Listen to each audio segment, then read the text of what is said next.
Hello, everybody. It's Aaron here from NUFC Global. Today, our special guest we have with us, we have Lee Clarke, former Newcastle player, played in some of our most memorable times of recent, especially in the season where we nearly won the title against Manchester United, where we dropped 12 points, which was tremendously sad. But Lee Clarke having some great moments playing under some great managers for Newcastle. What would be your fondest memory of playing for the mighty Magpies? Oh, wow, that's a great question. Because there's so many. I mean, I think it's difficult to beat the first one, which is when you make your debut.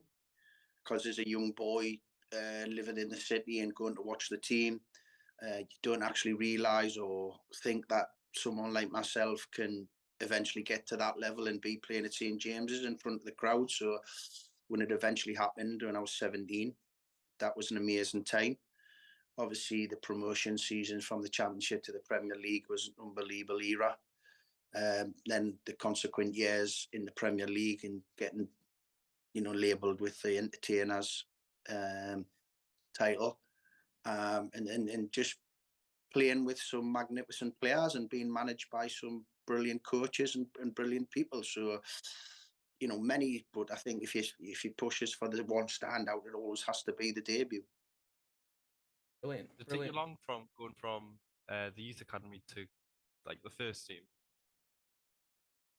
Yeah, so when I was playing, it was called a centre of excellence mainly. So when I was a schoolboy, I first joined the centre of excellence at the age of 10. We used to train twice a week after school, and progressed and got older. We would go on to play certain different tournaments, play more.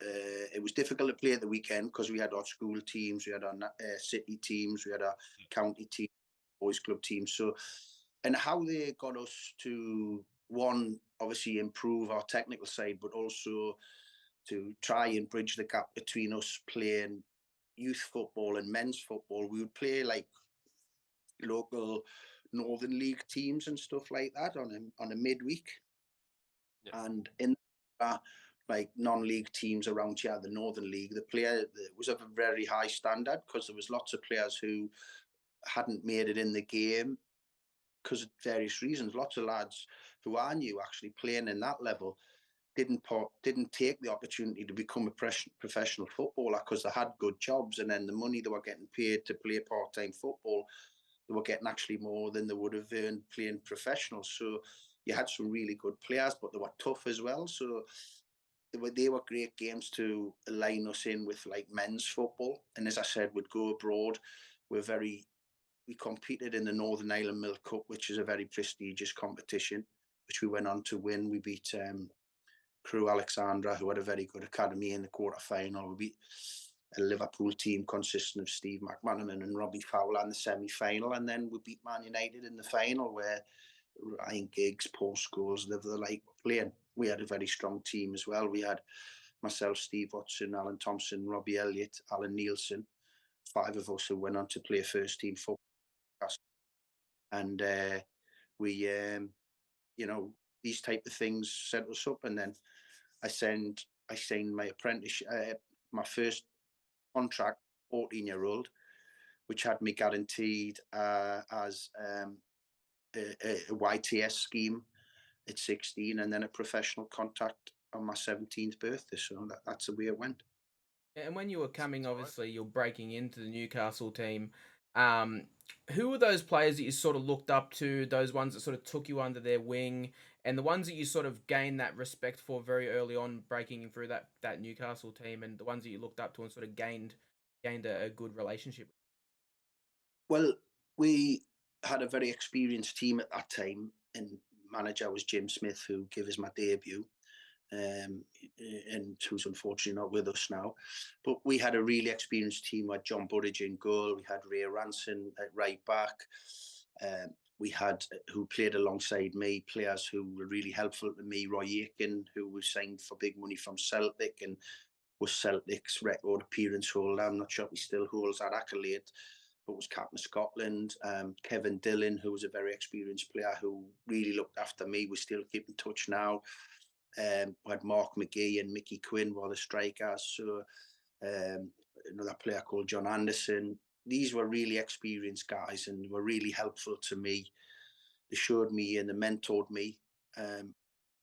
They pulled me up if I didn't do things right, and but they put me in the right direction. And also they were like protectors of me. Certainly when I was younger, when I first come into the team as a 17-year-old, and you go into men's football, it is very physical and demanding, and you do get in that day era as well. You know that there were certain tackles that were allowed to be done that aren't allowed to be done now.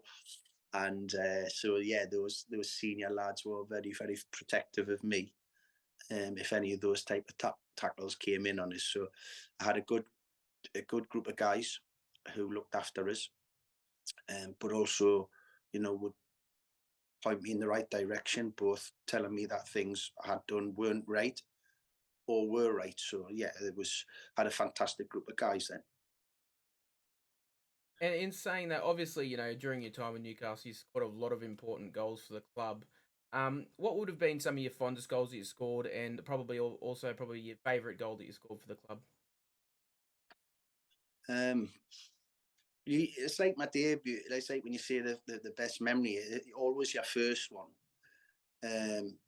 But my first one came in a 2-1 defeat at Wolves, and that was a disappointing thing because goals to me only were important if they meant we got a positive result. So that one being my plus, it was a header, which was quite unique in any way. Me scoring that was doing. That was actually at Wolves away. Steve Watson broke the record that day as well, being the youngest ever player to represent Newcastle. It's 16 years and so many days. So the one probably that, I mean, in the promotion season, we went to a Derby team that had spent a lot of money and were classed as the favourites. And we went to the old baseball ground and played really well. And I scored a good goal that day in our second goal in a 2-1 win.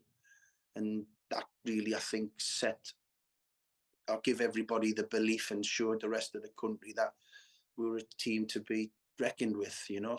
And then obviously some of the goals that you score in the Premier League. I remember scoring an important goal in the FA Cup down at Blackburn Rovers to give us a result at Blackburn, who were the current Premier League champions, in a very big cup tie. So yeah, all these type of things.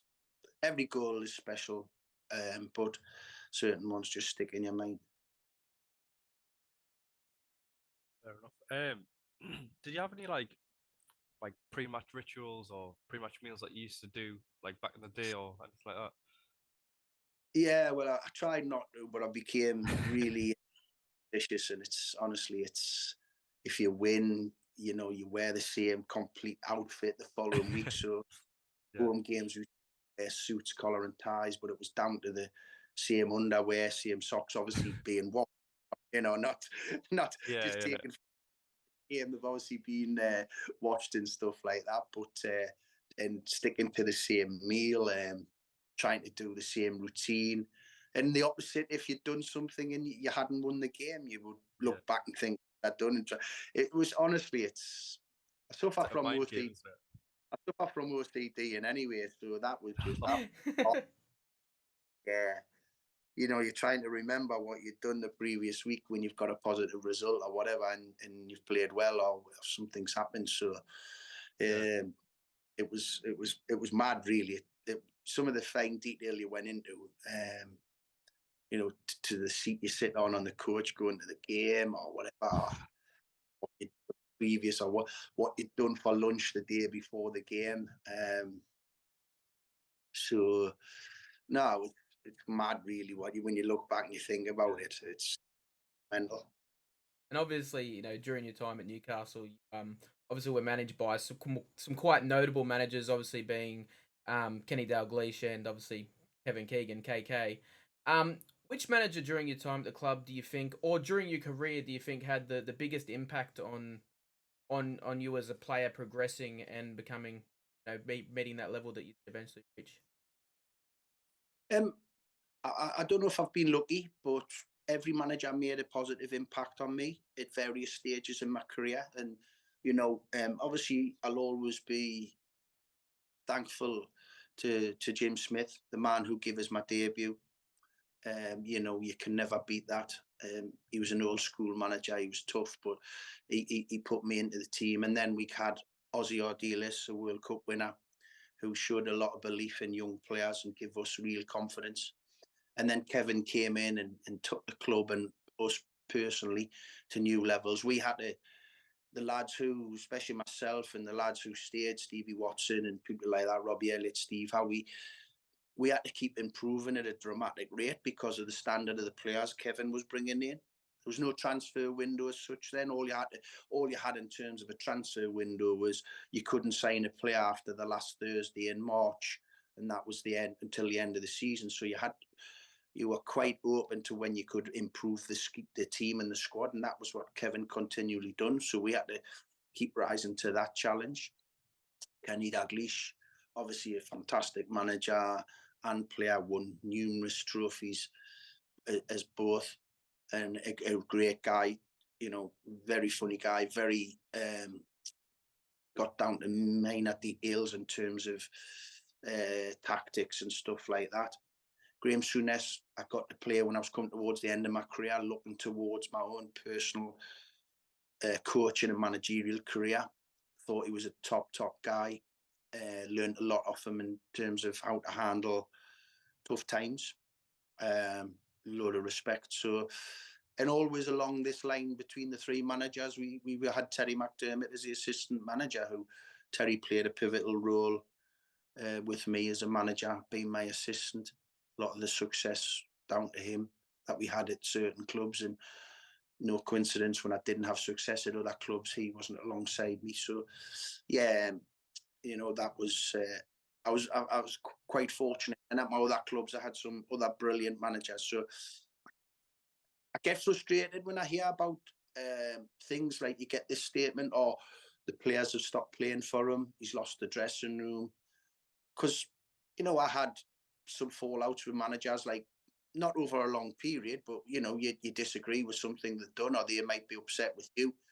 But I never once felt like I wasn't going to try my best or play as well as I could to try and help the team because I was upset by the manager. So that's a couple of statements that really frustrates us and winds us up about the current game. I think that the media, especially in Newcastle, probably prey on that a bit as well, because they know that it's going to generate that that traffic through their media sources.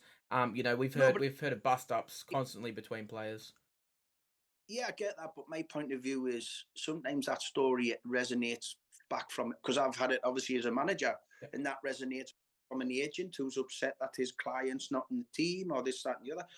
When you're dealing with 30 plus footballers, young men, and you can only pick 11, and then at night time you could only pick then another 4 subs.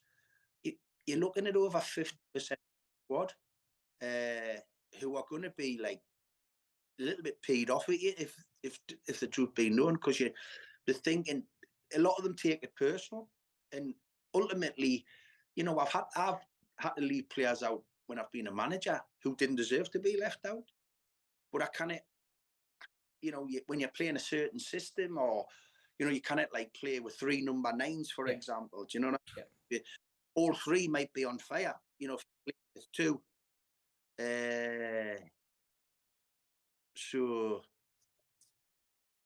it's just I don't know. It's frustrating. I don't like it. I don't like that statement at all. It frustrates me and it disappoints me, because you should, for your own personal pride. I would hate to have thought there was lots of games where I didn't play well technically or tactically. I'd never, done what was asked of us, but I never give my best. I would never once thought, I'm not going to try here because I don't like the manager. And I just kind of get my head around the fact that and it has happened. I've known examples, and that's probably been on the advice of these agents. At times, not all of them, but I think you do get players who do that, especially now, because they know the shelf life of a coach or a manager is so short. I mean, managers are only getting 9, 10, 11 games now. Yeah. You know, it's Shocking, to be fair, isn't it? I hear all these sound bites about philosophies and processes. Why? What's the point? What's the point of having philosophies and processes? Just go into a club and look about winning, because you're not going to get the chance to have a process or a philosophy if you're getting fired after 9 or 10 games with someone else's players. Yeah.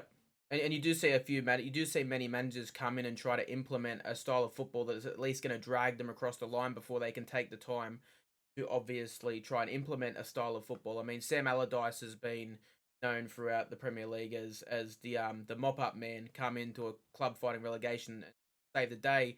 I mean, Rafa's come into a couple of clubs over the past couple of years and tried to mop up the situation before he could try and implement his tactics. The shelf life of a manager definitely has decreased drastically. And as you're saying, with the agents and the players and the way that things get out in the media these days, another thing that dictates that is the amount of money that's in the game these days, obviously, and they know that they can leverage their situations to try and better their position. Unfortunate, but this is the way of life. The only thing that can change in a football club if results aren't going right is a manager. Yep. Or a head. Their contract can be terminated, and you negotiate a severance pay. You can't do that with a football player. No. He's got a 4-year deal. You've got to stick to that deal. Yep. Or if you have to leave, he wants the full 5 years of money. And which football club's going to do that? On top of that, the amount of investment that the club would have made, they want to make a return on their investment as well, especially these days. So it all definitely plays into it. I was going to ask, sorry. For example, they've spent 600 million. I watched them against Borussia Dortmund the other night, and I'm saying they haven't by 9. How can you spend 600 million, but you haven't give your head coach a striker? So what's he meant to do now with all these players? By the way, we've just been talking there. He can pick 20 players, but he's still got about another 10 world-class players who've been bought for millions of pounds who aren't even getting on the bench. 100%. Talk about the problems he's going to have to deal with, and the egos that these players will have. These are top international footballers who are at the top of the tree. But they've spent a lot of money, but it doesn't seem to have made any sense. How can you spend 600 million but none of it on a striker? Well, I think when you look at Chelsea themselves, I think they're going to have potential problems down the line. I mean, because they've spent 600 million, but the only way they've got around financial fair play is making the contract 6 years, so it extends the amount that they can spend.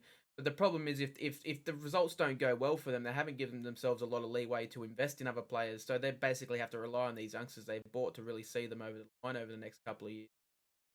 But also the manager, because if talk Potter being under pressure, if they move Potter out, the next manager's still not going to have a number 9. 100%, 100%. And that's not just this transfer window. It's been the transfer window before and the one before that. But the reason I mention that is to go back to what really he are forced to talk about Newcastle.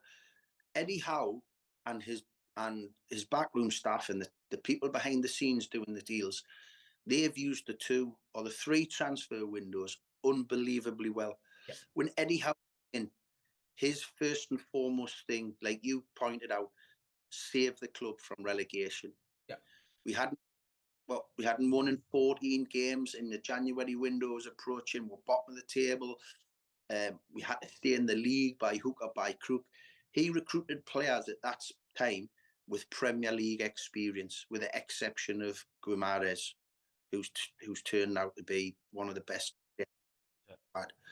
So, there's been criticism certainly in certain quarters of Chris Wood, but Chris Wood came in and done a job from January to the end of the season. Definitely. We needed a focal point as a striker. We needed a little bit more of a physical presence. Now, Chris Wood isn't going to be a player who catches the eye in terms of his ability, his skills, or whatever, his goal scoring records, not, up there with the top strikers. But what he does is he creates that without the ball. He's prepared to work hard and do the press that Eddie wants. Eddie wants to press from the front, especially at St. James's Park. He wants to be playing high intensity. Chris does that in abundance. He scored a couple of important penalties that got us 3 points. And he gave us that focal point that allowed other players to flourish and become better, i.e. our wingers at the time, the Miggy and Joe Linton and people like that. And when Joe went back into midfield, and Dan Byrne was brought in, even I managed Dan. I've got a close relationship with him. Me and my wildest dreams that I think Dan was going to be doing what he's doing as a left back as well. Yeah. He's, he came Yeah. because he was an experienced Premier League performer who played in teams that had got good results as being an underdog, i.e. Brighton. He knew the league. He could play left back. He could play left-sided centre half. But he's just gone to another level by the coaching he's received. Outstanding coach, our head coach, and all these players that have had to improve. The signings that every one of them for me has made an impact in one way or the other, and they've delivered what we required. Now the summer was different. The summer was right.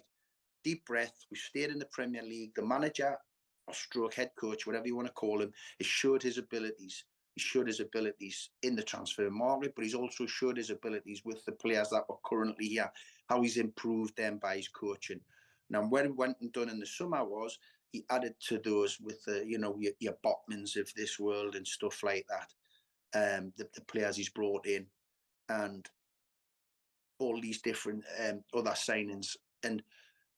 But what he's also Nick Pope, Trippier, brilliant, unbelievable signings for the price. I mean, Kieran Trippier, 12 million. Nick Pope, 10 million. I mean, absolutely crazy prices in this world. To think, you put them on the market now, you're putting a one in front of those figures. You know what I mean? Not like crazy. But what he done in the summer, and he created a togetherness where the team was really difficult to beat, but also still playing on the front foot and trying to be exciting. Now, when this January come around, it was the most difficult window they've had because, one, you were needing to buy players in January who were basically coming into a team who were in the top four of the Premier League. Now, that's very difficult. Yep. Because who you're competing against then is you're competing against the so-called top six in the Premier League. We're also competing against the big boys in the rest of Europe. So that your success actually makes the transfer windows going forward more and more difficult. If you get what I mean, you understand? Yeah, definitely. Yeah, because you've got to bring in the right type of player. Well, they needed players because when you buy players at Premier League level, you very rarely buy them to be squad fillers. You're always looking at a player to, will he get me starting 11? And Eddie's already said that. The criteria is he good enough to get in the starting 11? Is he going to buy into the togetherness we have in the group? That would be crucial. If he brought one, player that upset that togetherness they seem to have, the relationship they have, it's fantastic. At the end of the game, how they're all around each other during the game, they seem a really tight group. You cannot afford to upset that, and one wrong move in the transfer market can do that. It only takes one to start organising cliques in the dressing room, and then you end up with big problems. Newcastle, thankfully, haven't got that. So with each window that's going by now, it's going to be more and more difficult, and that's a good thing to have. Hopefully, once the club organise the financial fair play, because I don't know when Eddie's talking about it, I don't know what's actually restricting us. My own opinion is commercially we're not hitting the heights of the other clubs at the moment to bring in our own finance. So financial fair play will allow us to buy more expensive players. But as I would imagine, as the ownership group have longer with them, they will start organising better commercial deals for the club that will allow the manager to go and then spend bigger amounts of money on the real top players. Yeah, like and sponsors changing at the end of the season, stuff like that will bring the price, our financial fair play higher than what it is. Well, I think the acquisition of the new land, which means that they're looking to expand. Yep, Strawberry Place. Will allow us to obviously have our financial stuff make our income become higher, which will allow us to spend a bit more money on players. So that's a great sign. Yeah, and obviously you are one of the very few who've played for both Newcastle and Sunderland. I mean, at Sunderland, come back as well. you scored a winning goal in the 1999 Division One playoff, correct? And then obviously that helped Sunderland out. What was it like being a former Newcastle player, growing up in the city, going and playing for Sunderland?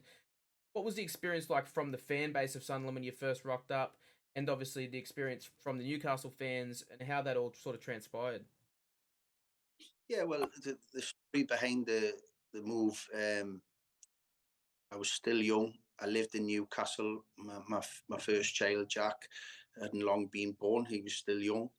My wife then, she was from the area, so we made a decision after speaking to a few clubs that we didn't really want to leave the northeast. But I took a lot of convincing. My old teammate and mentor, Paul Bracewell, was assistant manager at Sunderland at the time. I met Peter Reid, and I felt the guy who had a lot of similarities to Kevin Keegan, and I wanted everything aligned. And the main thing was staying in the area. So I moved there. I knew I had to hit the ground running in terms of to get the Sunderland fans on my side. I never once had an issue with the Newcastle fans because I lived in the area. I still came when I was not playing myself. I still went to every Newcastle fixture, whether that be in Premier League, Cup ties, Champions League, or whatever. I was obviously, so. And thankfully, I had 2 terrific years in terms of football, my football on the pitch. And so the Sunderland fans took to me as a player. There was some light-hearted banter whenever I came back to St James's. Nothing ever serious that got out of hand. And so.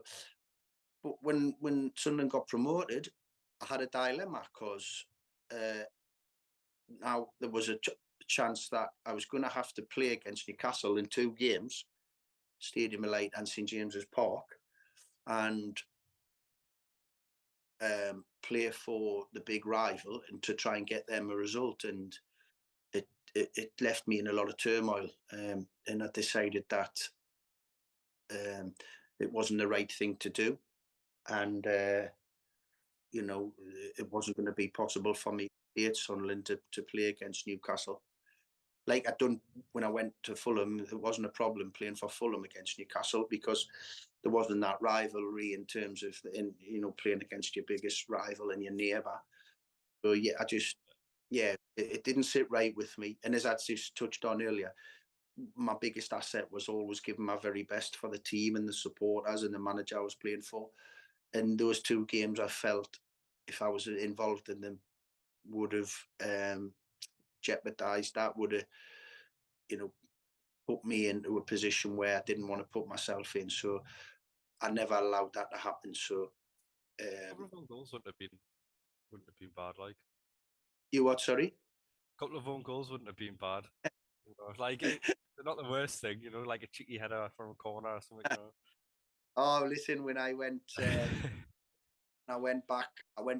Obviously, the infamous Rude Hull at Derby when he left Allen and Duncan on the bench, and it tipped down at St James's. I was at Fulham then. I come back up the northeast and watched that game. So, the good thing for me, I've got like a few like snippets of my career at Newcastle and a few like records. So, a couple of them is I was never on the losing side in a time and way at Derby, which I'm very proud of.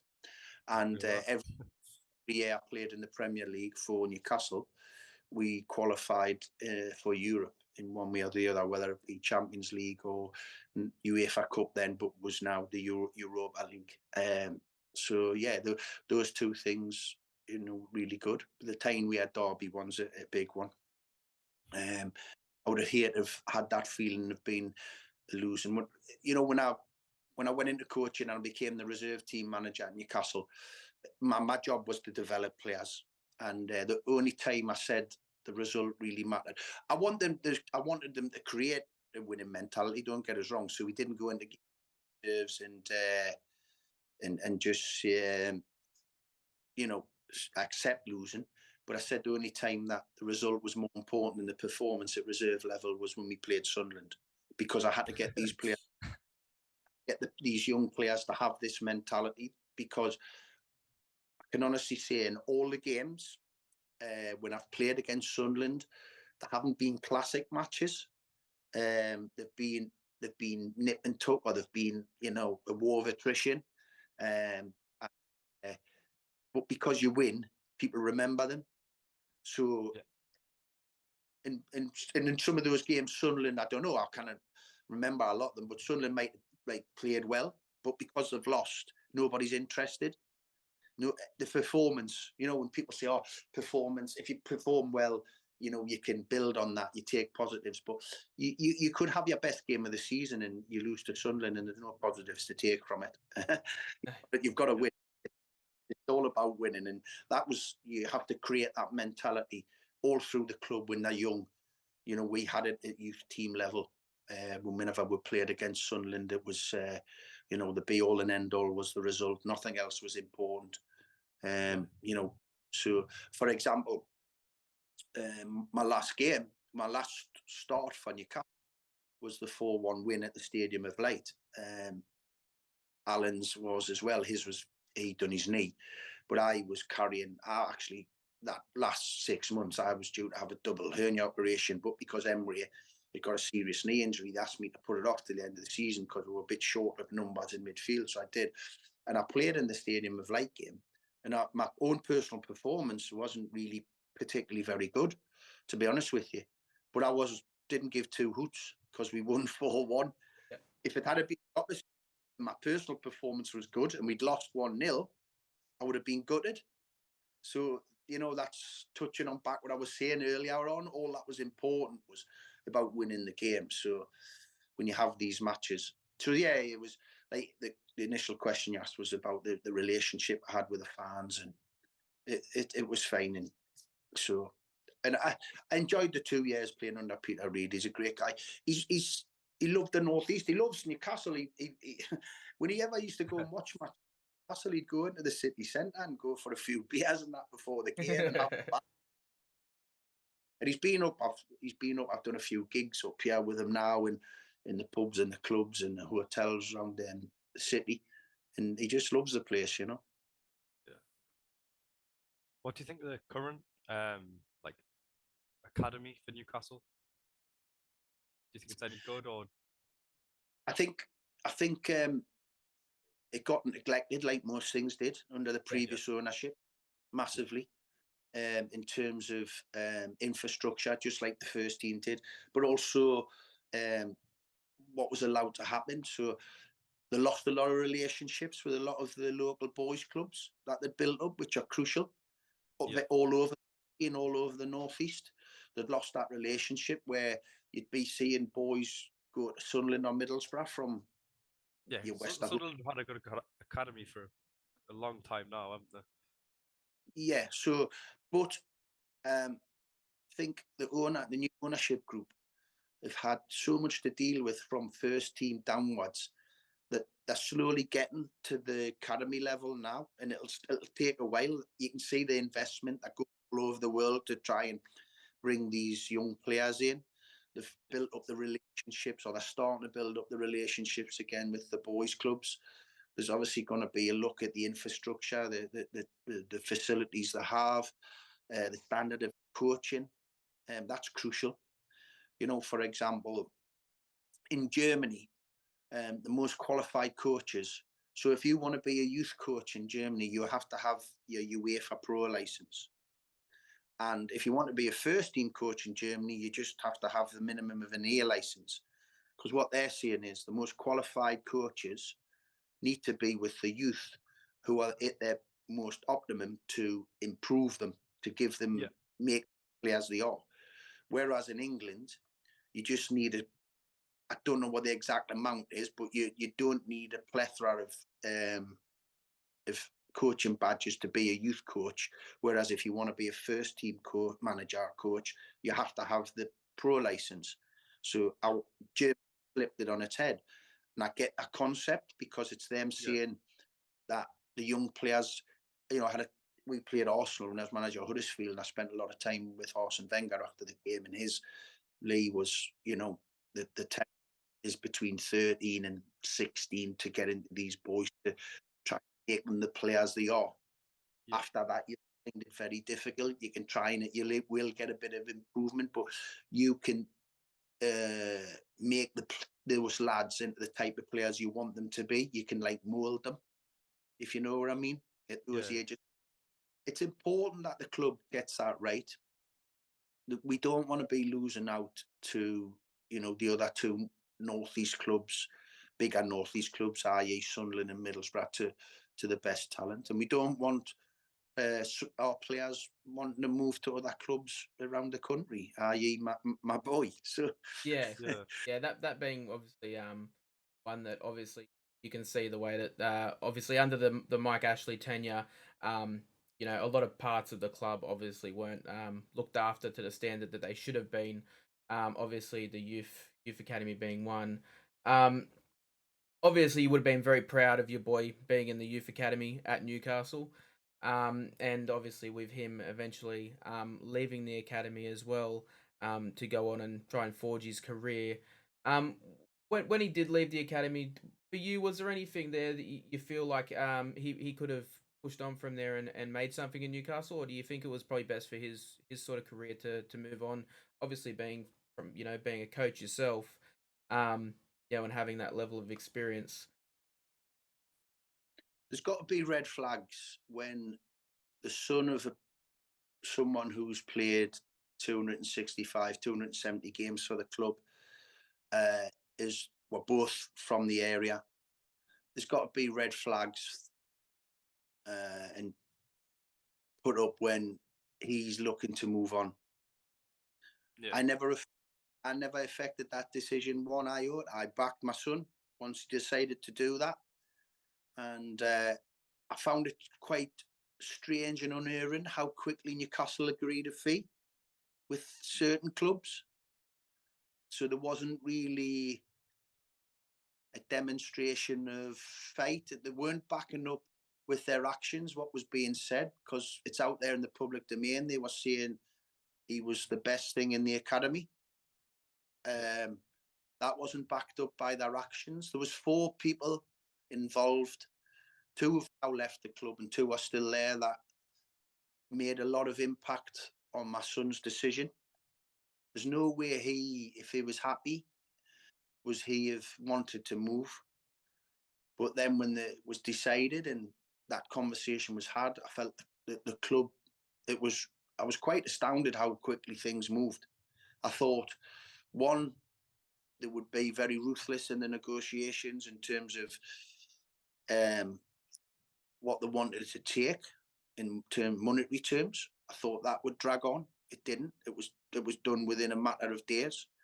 I don't think there was needing to be a lot of negotiation from the clubs who agreed the fees, and then obviously Liverpool, who he went to. I think they were quite surprised how quickly it went. I think they were prepared for a tribunal, and it didn't even get to that stage, which I thought it probably would have.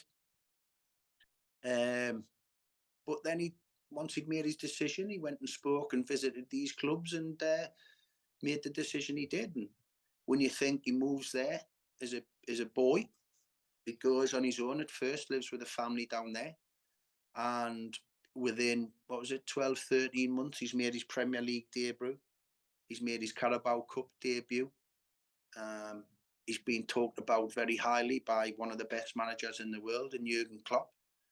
And he's involved with an organisation which is worldwide. It's one of the biggest clubs in the world. You don't actually realise that, even when I've played against them. And the links I've said, I've obviously been managed by people who are icons there. And Keegan, Dalglish, Souness, Terry McDermott's a very big friend of mine. These guys are icons at that football club as well. So, and then you obviously get into the inner sanctum of it because your son's there a little bit, and you realise how big this place is. So his decisions prove right at the moment, but who's to say that further down the line? Because I don't know what the actual numbers are, but I don't think it's meant how many fathers and sons have represented Newcastle United. Can't imagine it being a high number. No, I don't think it is. There's not many that top of my head. No, I couldn't pull one from the top of my head if I'm being completely honest. Not a single one. So obviously, he's sort of pushed on from there, forged his own career. I do remember all the hype surrounding him, and obviously, him leaving the club, which with the links to you obviously, and you being obviously very very well known, and obviously the fans very fond of you. Um, and obviously the hype and the push from the media that he could be the next big thing for us. It was sad to see him go. But obviously from there, in that sense, obviously he's pushing forward, and he's pushing forward his career and trying to attain and grow to the level of standard that he can, which is great to see. A Geordie kid going and pushing as hard as he can to attain that and become a Premier League regular. From there, obviously, you having amassed managing quite a few clubs over your time. What would have to be probably your most enjoyable experience in management? Well, obviously, a lot of people talk about the success I had at Huddersfield, and I still have the EFL record of 43 games unbeaten, beating the late great Brian Clough.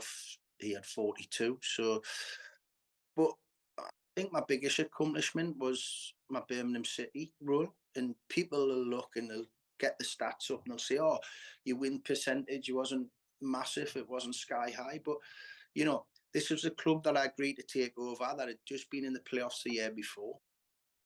Within 2 weeks of me signing the contract, the owner had got put under house arrest for financial irregularities. So his assets was all frozen. So we had no funds to go into the transfer market. And basically, I was told that I had to take 70% off the wage bill in 3 transfer windows. So I had to cut the wage bill, which was 26 million, down to 5 to 6 million in 3 transfer windows. And that was very difficult. And also to try and keep the team competitive. I couldn't come out and tell the supporters that REM had to just be to stay in the championship, because they still had massive expectations, and rightly so.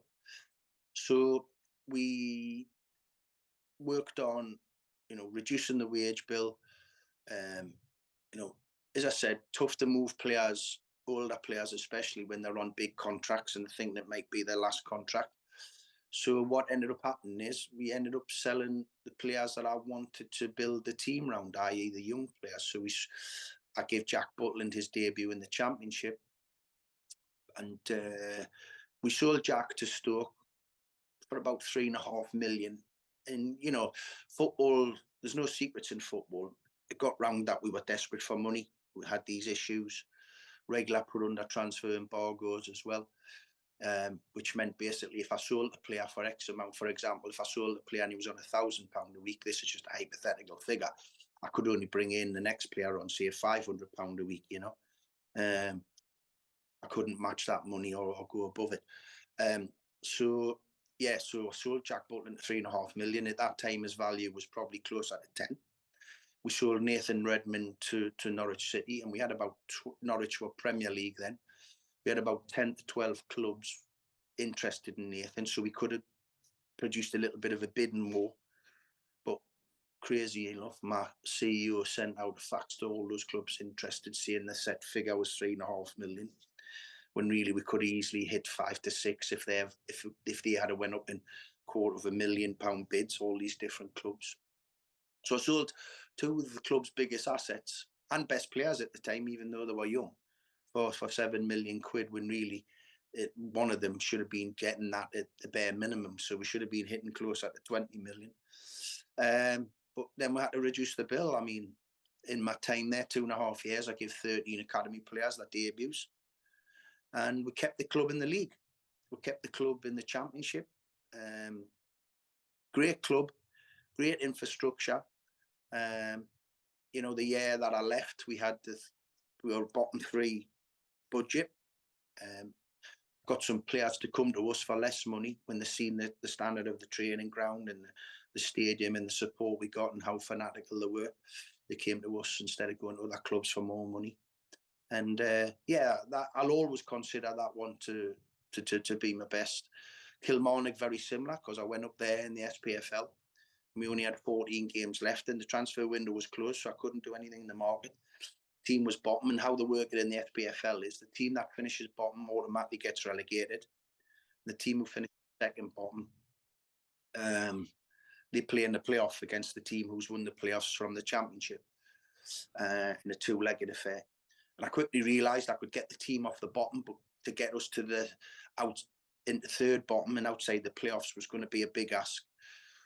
So we dedicated getting the second bottom first, and see could we have a final push. We didn't have enough to get out of the playoff relegation spot.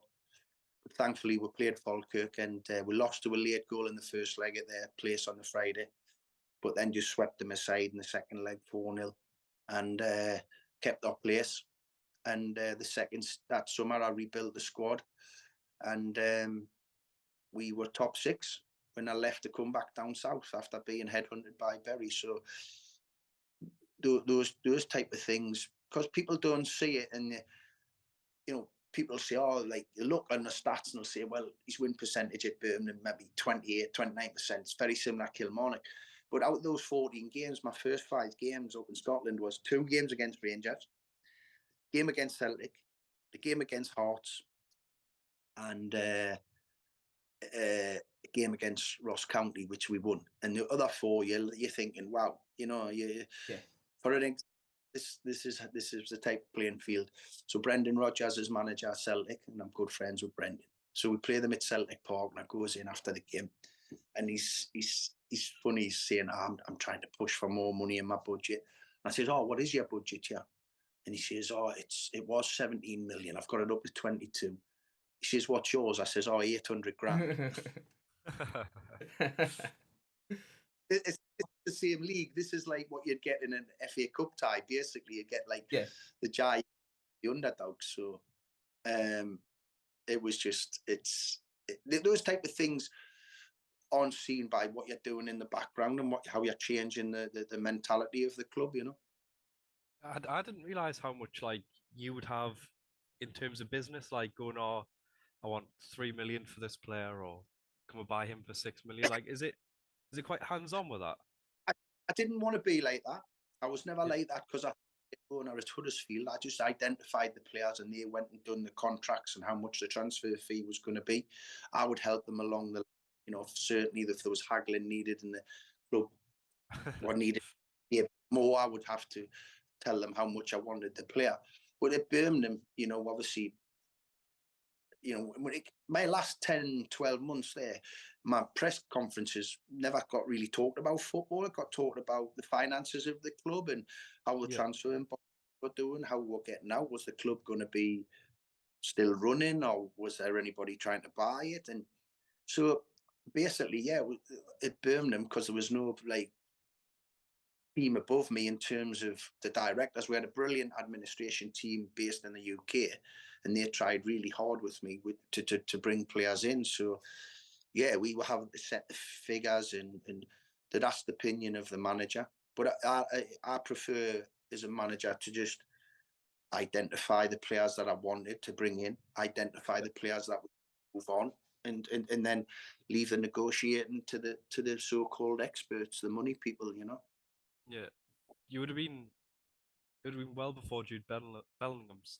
I can't see his name. Jude's time, wouldn't it? No, one of my last things was as a 10-year-old. Was Bobby, my son, was in the Birmingham Academy, and for about 6-8 months, I went with the academy director to convince Jude to come to Birmingham as a 10-year-old, 10-year-old, rather than go to Aston Villa. Yeah. And his younger, Job, and Job was in Bobby's group. And Job and Bobby have grew up together now. They play in all the England squads together. So Bobby's really close to Jude. And we still keep in touch on Instagram and stuff. And I watched him the other night. Like, I see him run Enzo Fernandez ragged for Chelsea, who's just been bought for. Phenomenal, isn't he? He's just he's a different level, and he comes from a great family. His father played lower league football, then non-league, and is a policeman of his trade. So his mum's a great woman. So you know, when you see things like that, and young Job's made his debut for Birmingham now, so Yeah, that it- was good. that was one of the things. The academy was at Birmingham was fantastic. The standard of the coaching. I promoted Bobby's under-8 coach to be the under-21 coach at one stage because I wanted to show the academy staff there that there was, if they wanted a pathway to become first team coaches or be part of my staff, that was there as well. It wasn't just giving the players a chance, it was giving the staff there. Some coaches don't want to move from that era.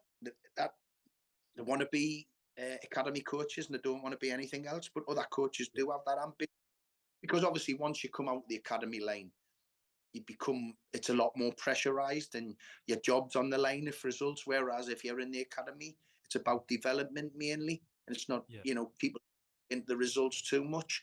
So you get a little bit longer to coach and join in with the club, be aligned with the club philosophy.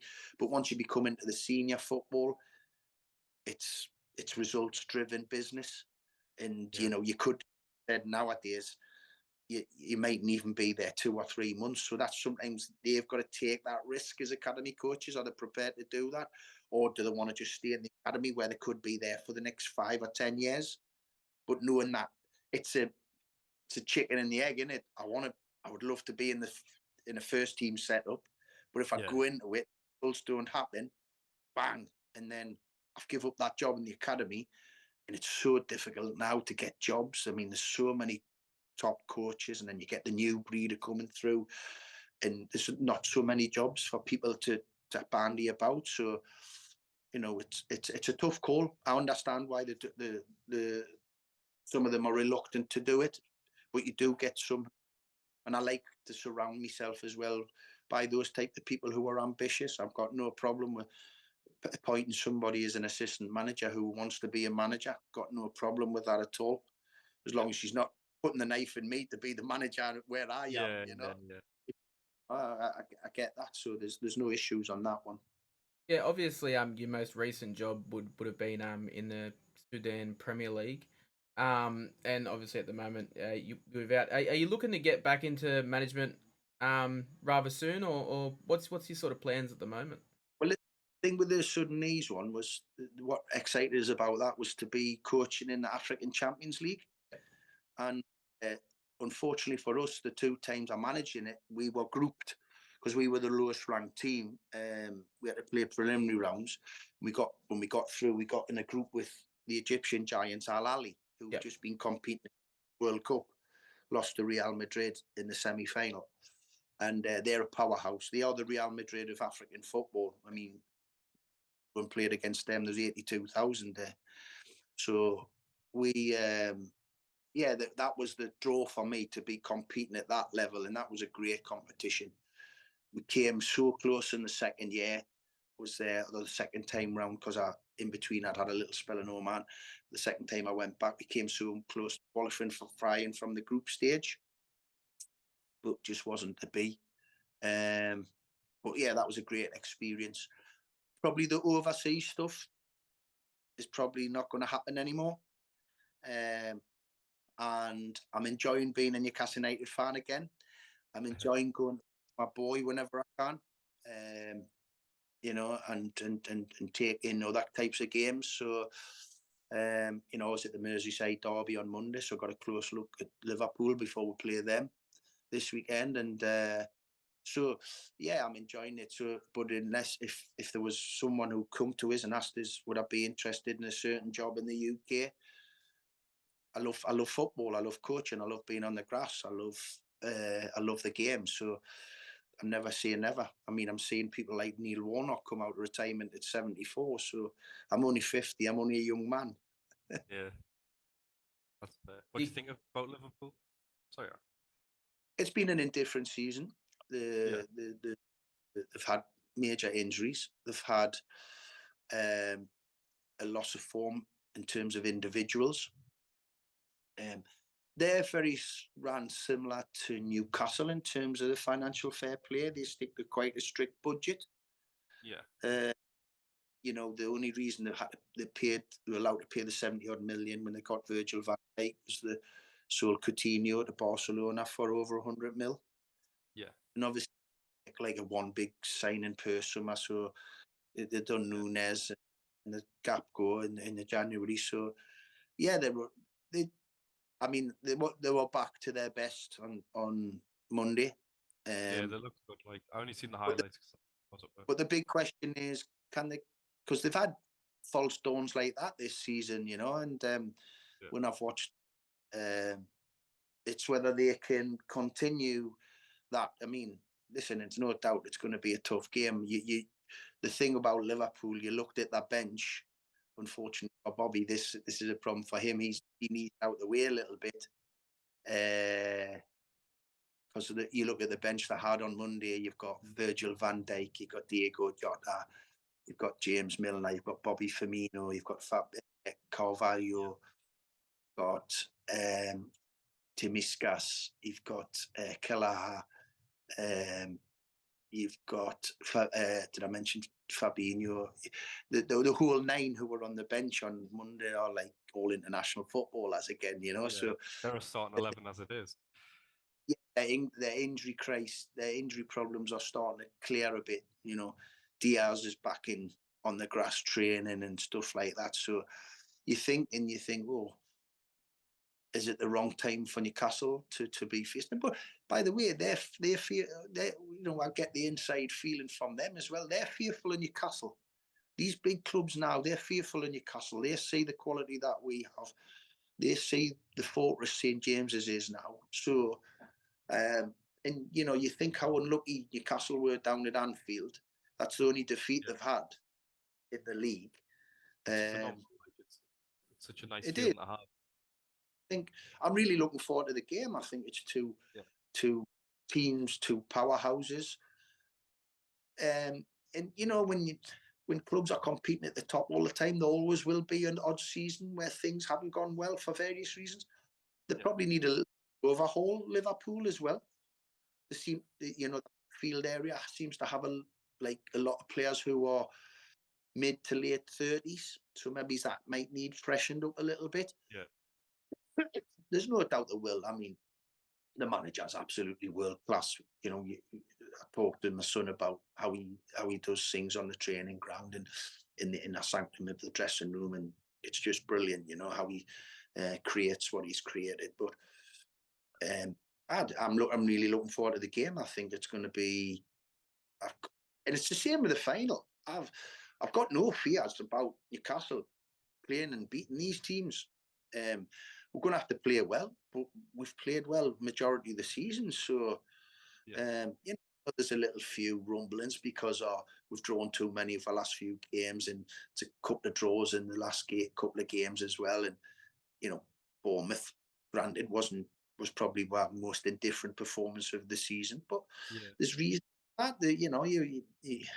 And when you're a team like that, I mean, to have the record that we have over the course of this season, it's expectation, isn't it? Now, because we're in the top 4, everyone's like, oh, we want to be top 4, we need to be top 4. If we had sat down all those people who are saying that at the start of football, would have took top 10, no danger. 100%. It would have took time.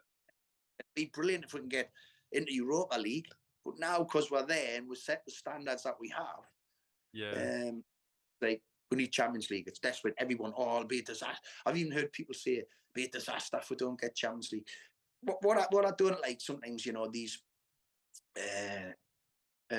TV and radio stations, they get people who don't fully understand the club and they don't really know a lot about the club's history. And some pundits are awful, like I must say. Well, one guy who's an ex-coach based down south, obviously never done any homework on the club, and he was asked on a TV station, and he gave 2 answers that really wound us up.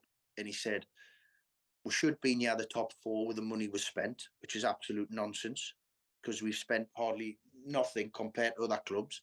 And 2, Newcastle fans would rather we've finished in a Champions League place than win the Carabao Cup, which is complete nonsense. Because that's why not both? But if you had a choice, I'm telling you, we had a choice. If someone went to my head and said, I can only take one, it's the Carabao Cup all day long. We won a trophy in the won a trophy. It's mid 50s since we won a domestic trophy. Yeah, We can get top four. We're building to get top four. We want that trophy. We want to be classed as a winner. And exactly. it wound me up to think that someone who hadn't even from outside the club hadn't obviously done his homework, didn't know what things meant to the club. You know, the last time we'd won anything, 69, but domestically in the 50s, mid 50s, and saying all the fans would take Champions League before Carabao Cup. No way. No way. No, I We're not completely. ready for Champions League. Like, as good as our team is currently, I, I, I don't see we're winning against PSG or Real Madrid just yet. I Like, mean, Mm. I definitely there is no chance on the face of this planet that I would be taking the Champions League over that cup. That cup would give the club levels of momentum we haven't had in many years. And on top of that, you know, we haven't won a trophy in, as you said, since the 50s. And the amount of years that the club's gone through under tyranny and you know no like a bleak outlook and not knowing where it's going, and we've gone from in the matter of 18 months from looking at relegation to going on a massive win streak to adding class and quality to the squad to then bringing it forward. Now we're in a cup that even just the idea that we're in a cup final is almost bizarre, and I don't understand how some, as you said, it's quite frustrating. Some fans almost like, for me, it's almost bizarre that we're there, and it's surreal that we're there. But to sort of grab that and go, well, no, we want this and that and this and that. It's like, okay, fair enough. You want the club to be as successful as possible. There is no way that I would take Champions League over the cup. And on top of that, if we win the cup, we get a guaranteed European spot regardless from that, which would put us in European football, which is something we haven't had in many a year either. So in terms of that, I really understand that notion. But obviously the cup being what it is, it's next week, playing against Manchester United. What do you think Newcastle's best? Obviously, you know Eddie's going to play the way that we're playing. He's not going to drastically change the style of play. Um, but what would you say from sort of watching our style of play and obviously watching Manchester United this season as well? What do you think would be our best chance of style of play or tactic to really take United on, or would we be just looking to play our style of football and goal and try and take the game from there? No, I don't think that's our philosophy in any way, to be No, honest with not you. I at the think moment. our defensive record's fantastic, but it's a fantastic, even though the team tries to play on the front foot and play high intensity. I think even though there's been criticisms that we haven't taken enough chances, we are making chances. As a manager and a coach, you really start to worry when you're not making chances. That Yeah, means that you're not creating enough opportunities. People aren't taking risks. You're not getting enough bodies in the opponent's final third, or and certainly in the penalty area. But we are a team that's been doing that. So, and we've shown it. I mean, you know, we come, especially at St James's. We when we go to Wembley, the mindset basically has to be: this is our home game. This is our home. Because one of our main attributes at St James's, we come out from the kickoff and we are absolutely flying. You know, the first minutes. You know, you look at the what game was it? We got the goal disallowed and then we scored just after it. Was that the last home game? Was it? And then you talk about the cup tie, the way we come flying out at Leicester then, and it was West Ham, wasn't it? With West Ham in the league, so we had yeah, the goal out, and then we got the goal, the goal that stood, and about a minute later. So yeah. we, Eddie coaches that way. He likes high tempo, high intensity, likes speed in the wide areas. He likes us to play on the front foot. I don't think we're a team that are being coached to sit in. It doesn't look anyway. Certainly, sometimes, hey, obviously, your opponent makes the game difficult for you, and you cannot play that way, and you have to be good, strong defensive unit, which we've shown we can. But I think it's going to be two teams are going to go for it. I watched Man United against Barcelona, and they took the game to Barca in the new camp, and I think Ten Hag's come in there, and he's done lots of good things. So I think it makes to be a exciting, open match. and it's it's nip and tuck. But it's like sometimes when you play in the past, well, it has been. It's not sometimes. It's been every time when we've come up against the top six in the past, and we played this so-called low block to try and stop them hitting us. We've ended up with at best a 2-0 defeat, but our goalkeeper's been man of the match. Yeah. But now we're taking these teams on. We've had that fantastic 3-3 against City. We go to Man United, and I know we end up getting I think it was a 0-0, but we played on the front foot. We take Liverpool on and feel in because of some poor officiating and also an injury time goal. We lose that, but we're more than a match for them. And I think that's Eddie's philosophy. And I think if we've got to have a go, you beat. One thing you say to yourself, and I say to players, don't have any regrets. So if I have a go in the Carabao Cup final and it doesn't work for whatever reason, you've got no regrets. But if you go in and you play a defensive formation, you go behind, and then the last 20 minutes you let the leash off and you create chances, but time runs out, you'll have regrets. Yeah. If you know what I mean. Yeah, definitely. Go for it. It's a one-off game. Go for it. Yeah, they're playing well. They've got Rashford in good form. Well, not good form, unbelievable form. But we've got players in good form. We've got good players. I'm telling you, these bigger clubs now, the so-called bigger clubs, they are very, very concerned about the quality of our team. Obviously, the quality of our manager, and they do a lot of planning about trying to stop us as well. So, hopefully, on the day, our defence stays as strong as it has been. Pope can get another clean sheet to his name, and we can take the chance that will create. It'll be interesting to see. I imagine on the day, I imagine that Callum Wilson will start.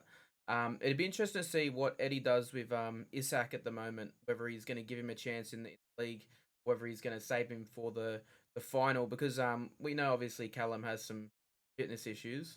That he's sort of. Yeah, I've got 100% can say this. I don't think Eddie will be saving any players for the cup final. Maybe throwing everything at the wall. Eddie will be looking to beat Liverpool with his strongest possible team tomorrow. I don't think he'll be, because he's been quite adamant up here in the northeast that the games in between the final after we got there from the semi were crucial. I don't think he's taking his eye off the ball. We've got plenty of time to recover after Saturday night, with the final being not till next Sunday. So I think the team he picks for tomorrow night, he'll not be saving any players. What he might do, he might look like you're thinking. So I think Callum Wilson's got a real good chance of being fit tomorrow. Does he have the possibility of playing with two strikers? Now, what that would do is completely change his formation, but it doesn't have to change his philosophy, because we've always employed one striker with the two wide players. Does he play Isak as a wide player? I think he's more suited there, to be honest. Yeah, he has these strong options. That's the thing. That when everyone's fit, what we do have, and this is how I judge things, and how I was referring to how Liverpool got a good result Monday, but you look at the strength and depth. When we have our full squad available, we have a really strong bench as well. The manager has options to change things. Now, that's whether to keep a winning scoreline or to change scoreline that's not going in our favour. He has great options in defence, midfield and attack. So there's these possibilities. Now, what he might look at, he might try it. Not as an experiment tomorrow. He might try it thinking this is the best way to go forward. So he might have a front three of Almiron, Wilson and Isak as your front three tomorrow night. Rather than, or he might stick with what he's got, and it might be like for like.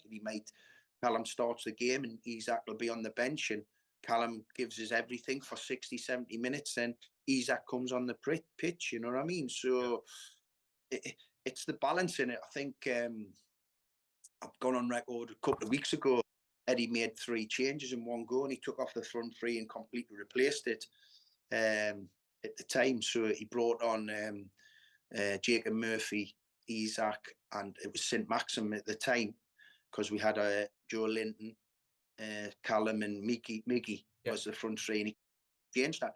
If you're an opposition manager or an opposition defender thinking, wow, we're going into the last 20, 30 minutes of the game. It's been hard work Yeah. for the pre. Now these fresh legs with loads of pace are coming on. That's Yeah. giving you a massive, for you, it's giving you a huge lift. Is Yeah. you know, when you see that, you think, wow, these are fresh and they've got speed and we can get at them down the sides or little balls over the top. But if you're the opponent manager or defenders, you're thinking, wow, these are fresh. And I've just had a tough 60 minutes against that front three. So that's where we are strong, I think, when everyone's fit. You know, I got a little bit worried after the game last week at Bournemouth when, you know, Willock went off and St. Maxim went off and Miggy went off. But thankfully, Eddie's confirmed both Miggy and St. Maxim were just minor. Willock will probably miss tomorrow, but has a good outside chance of being fit for the final. So fingers crossed for that. I think that's, as a manager, you love those options. And let's see. But I just, I'm really I look forward to it. I'm looking forward to tomorrow night. It's because I know that the team's going to give it a right go about winning. Even when because previous to before Eddie come, going to these matches was just like, oh well, we're going to try and sit in and maybe get a 0-0 or nick a goal in the last with a set play or whatever. It wasn't great to watch. I understand why it's done. Don't get us wrong. Been in that position before, the manager and a coach, but it's not great entertainment. But now we're showing, well, we can take these clubs on and you can still get positive results against them. And just in saying that, what you just said about going to the games, it used to be a bit of a drag. Going to the games, obviously expecting just to nick a goal. Obviously, you know, since the past 18 months, going to the games again. For you, and obviously, you know, you being a supporter around and also playing through some successful periods of the club. What's it like going to St James Park again with a newfound belief in the fan base and seeing those fans with hope after so many tumultuous years? It's unbelievable. It's goosebumps material. It's going up through the city centre before the game into the pubs and restaurants. You see the fans, all with smiles on their faces, looking forward to the game. You get into the stadium, the atmosphere is electric. The situation that this War Flags have created, and a special one tomorrow because it would have been Sir Bobby's 90th birthday. So there's a special one for him tomorrow, rightly so. And that atmosphere when they start that, and you can tell the team's on its way out. The atmosphere is during the game, the support of the team, it's electric. You can see them feeding off each other, the players feeding off the fans feeding off the players, sticking through them if, you know, if they go behind or they don't start the game particularly well. But as I said earlier, that hasn't been the case. They start games really well at St James's especially. So it's brilliant. I mean, obviously, I didn't experience when I played in the 90s, I didn't experience the part of in and around the city before the game. I experienced the part of getting out on the pitch and sampling the atmosphere and how good it was. But now I'm experiencing, you know, the best way to say it is when one game's finished, people are then talking about they cannot wait for the next game to get there. So game's gone, then they cannot wait. Or who we got next to him or whatever. When right, I'll see you next game, buzzing, organising things.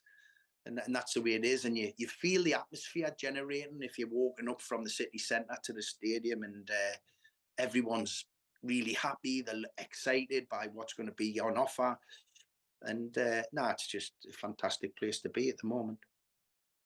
I've got an interesting question. So there's one player in our club at the moment, Joel Linton, who's a player who's played in many various positions: striker, left wing, central midfield, which are three very vast different positions. Throughout your career, you also played in a few different positions as well. I guess the question I would be asking is, what it's like to play in different positions that are the vastly different roles as a player, and also obviously what position you probably enjoyed the most. Well, in terms of the Joe Linton scenario, I do this simple way of explaining the transformation of this player, which has been nothing short of astonishing. Amazing. When he was playing as a striker wearing the number 9, he was probably going to go down as one of the club's worst ever signings. Yep. Now he's going to go down as one of the club's best ever signings, and that's the easiest way to explain the transformation of this player. And he wasn't helped by the ridiculous decision to give him the number 9 jersey. We know how iconic that was when he first arrived. The pressure was on him straight away and anyway, because he was our record signing at the time. And it just shows that he was being played in the wrong way. When he went into central midfield, he's just been phenomenal. The power, the pace, his quality of his passing, his distribution, his athleticism, he's obviously his physicality. He's been brilliant. And even the same when he's played on that left-hand side, coming in on his right, he scored and assisted some very, very important goals. So for me, it was always easier to play as a central midfield player. Started off as a centre attacking midfield player, which was a bit different then because we played as a lot of football in a 4-4-2, especially under Egan. I had a few spells playing out as a wide midfield player, which was difficult at times for me because I didn't have any pace, so it wasn't as if I could go on the outside. I had to come in field and play little 1-2s with strikers and little give and goes, and that's how I could create the space playing in a wide position. I even had to, a couple of times in emergency, as a, like we call it the false 9 now. Yep. So someone, my awareness and my passing could use that, because I was never, as I said, didn't have the pace to get in behind people, but the cuteness of my runs or my movement or whatever. So yeah, but I always see, and then later in my career I played as a holding midfield player because of my distribution. So I always preferred it as in the central area. But whenever asked, it was it was, you know, a funny story. When I signed for Fulham, I was their record signing as well, and I went, and Paul Bracewell was the manager at the time. Paul signed us, and my first couple of months playing as a central midfield player, got no doubt, a lot of fans must have thought, wow, who is it? Who is this fella? He's not very good.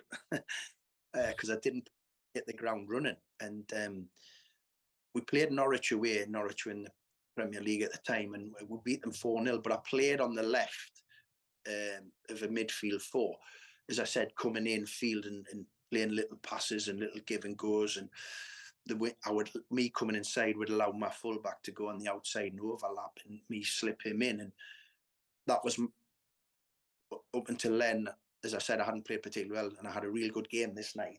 And my confidence levels just went from there, and I never looked back. And then I went back into my normal position in the centre of the pitch, and everything flourished. So sometimes little things like that do change it. So yeah, but as I said, my favourite and what I felt was my best position was in the centre. But in terms of Joe Linton, as I said, he has been one of the players that has made unbelievable strides since Eddie's came in. Sean Longstaff, who I know, I gave Sean his first professional in terms of his first team start when I took him on loan at Kilmarnock. So these guys, Almiron, Longstaff, Joe Linton, have improved so much. Fabian Shaw, since Eddie came in, and you can see the quality of coaching him and his staff have delivered. Yeah, definitely, and obviously talking about Joe Linton, as you're saying, he could have gone down as one of our worst ever signings. And the bizarre thing about that is he was brought into the club for under Mike Ashley, which was quite even more bizarre. He was brought in for a very, very large fee, and that was happened after Rafa had just left the club, before Steve Bruce had even signed. And obviously something that would have only hindered him would have been the negative, sort of the negative style of football we're playing, as you said, with that low block, sitting back, trying to pick a goal. And then obviously the probably the saving grace of his time under Steve was, I believe, Steve Bruce was the one who actually gave him his first game in central midfield. And in my opinion, I believe that midfield role as that box to box midfielder has probably been his most. I mean, don't get me wrong, out on that left flank he has been majorly influential, but the way that he gets back and forth, and the amount of power and strength, and the amount of ball recoveries he gets in that midfield role, I just feel like that's his best position on the pitch. Without a doubt, I couldn't disagree with that. I think his two best positions are centre and the left. But if you're saying to me all players are available and pick, I would want Joe in the cup final, definitely, without a shadow of a doubt.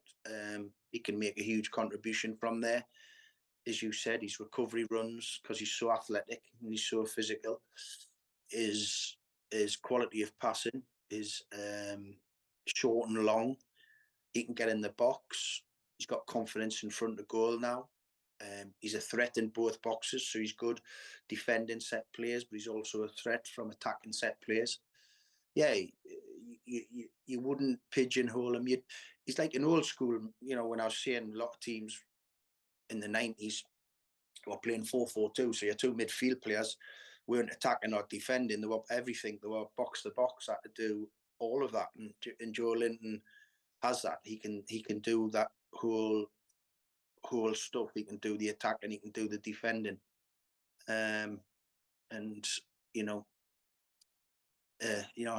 been one of the biggest and best transformations I've ever seen in a footballer. Anywhere, not just at Newcastle, anywhere. I think the only one that I could really sit here and say, in terms of transformation from positions, that would be relative on any level might be Bale at Spurs going from left back to left wing, and then even out to right wing. That's the only one that would from my memory, sort of pique the interest.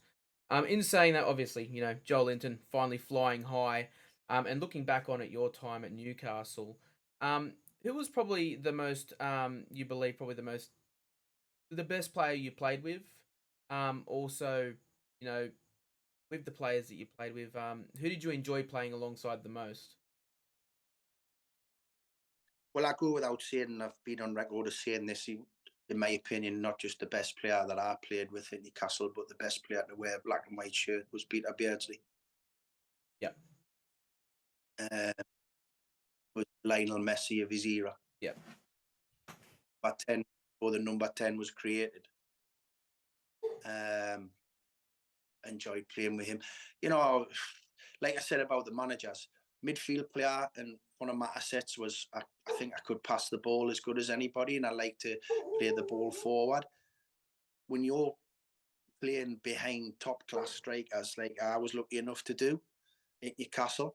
So at the start, Mickey Quinn, Quinny was a different type of striker, but he scored goals for fun.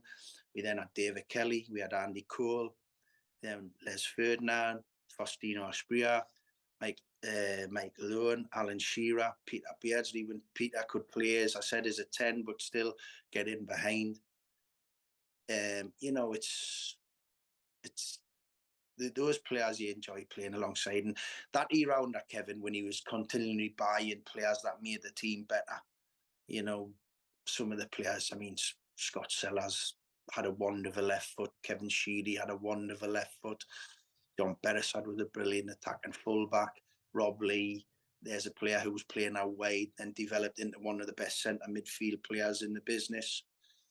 Ginola for 6 months was unplayable. Gillespie, complete opposite to Ginola, where Ginola wanted the ball tight so he could twist and turn the fullback. Gillespie had raw pace where he wanted the ball played over the top and he would just get in behind people.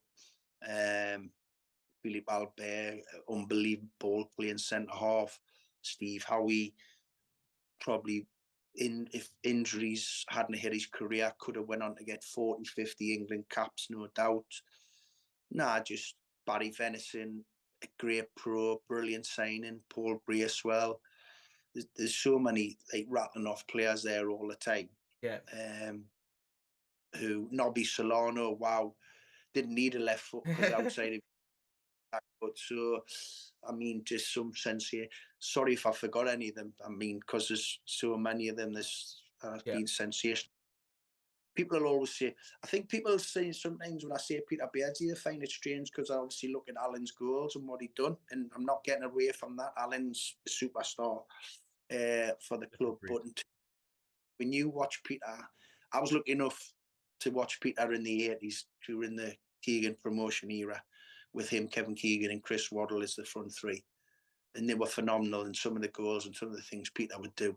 So when I had the chance, and then I watched, obviously, he was a hero of mine. So I followed his career, Liverpool, Everton. And then when I had the chance to play alongside him when he came back, some of the things, I mean, he scored 2 goals at Tottenham when we beat Tottenham at White Hart Lane 2-1, and they were identical. But just like being in the schoolyard, give the best player the ball and let him dribble past 6 or 7 players and smash it into the top corner.